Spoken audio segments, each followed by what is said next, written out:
Hello guys, in today's episode we have another interesting question, and this time around we are told to find the values of m and n, right?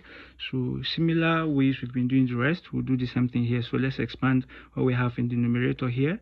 It will be p raised to power minus 6 because minus 2 and 3, right? Q raised to power 9 because 3 times 3, right? Everything over, this is p raised to power 6 because 3 times 2 is 6 times we're having q raised to power minus 2 because minus 1 times 2 will give us this to be p power m q power n, right?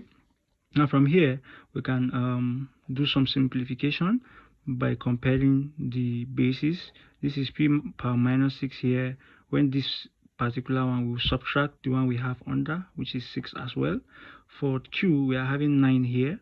When this crosses to the top, we have this, since we have same bases, right? This is equals to p power m q power n, right?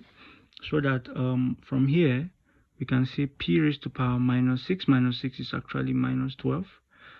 This is q raised to power 9 minus 2 is actually 11, which is p power m q power n. From here we can compare the terms p with p, q with q, and know the values of m and n. From here, minus 12 is equals to m and 11 is equals to n. Therefore, we can conclude that m is equals to minus 12 and n is equals to 11. These are the values of m and n. Thanks for watching and see you in the next episode.